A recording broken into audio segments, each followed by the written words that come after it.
Pemeriksaan berkala atau lanjutan.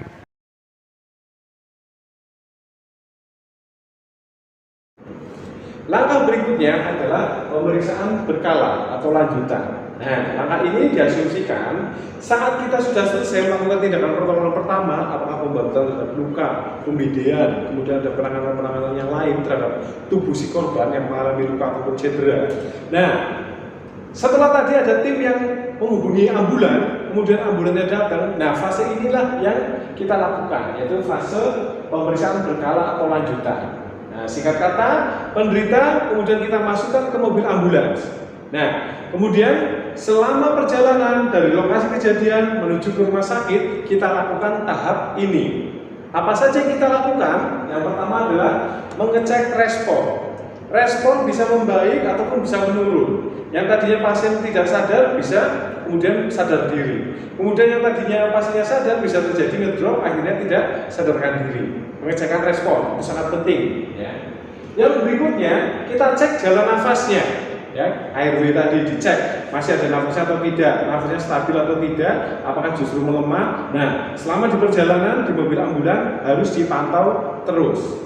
Yang berikutnya frekuensi dan kualitas pernapasannya, ya dihitung tadi, dicek berapa frekuensi nafasnya, masih normal ataukah tidak. Kemudian nadi, kita cek juga frekuensinya turun, stabil atau justru tambah cepat. Itu juga perlu kita antisipasi selama perjalanan di atas mobil ambulan. Kemudian keadaan kulit, ya bisa terjadi perubahan warna kulit yang tadinya musikal memerah jadi pucat, putih, ya pucat pasi. Nah itu bisa terjadi. Yang tadinya normal kemudian menjadi kebiru-biruan atau kekuning-kuningan. Nah, itu bisa terjadi perubahan warna kulit. Yang berikutnya adalah, nah ini, apabila kita sudah melakukan pemeriksaan fisik kemudian kita baru ingat, oh iya ternyata ada yang terlewat, maka jangan sia-siakan kesempatan itu, langsung dicek.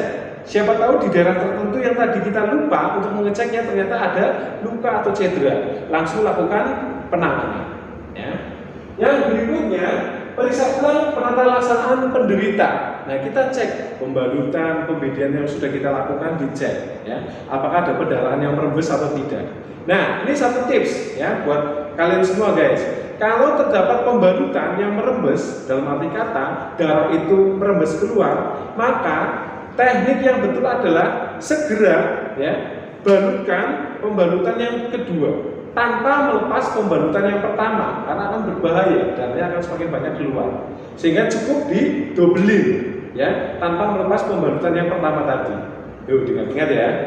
Yang berikutnya, pertahankan komunikasi apabila pasien ini dalam kondisi sadar.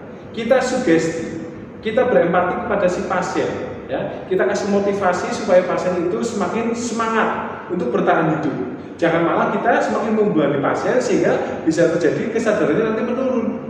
Kita kasih motivasi, ya. Mungkin disesuaikan dengan agama dan kepercayaan masing-masing. Kalau yang muslim mungkin untuk menyebut, ya, kemudian berdoa dan lain sebagainya. Untuk agama yang lain, kepercayaan yang lain menyesuaikan. Sehingga pasien itu akan semakin semangat untuk bertahan hidup.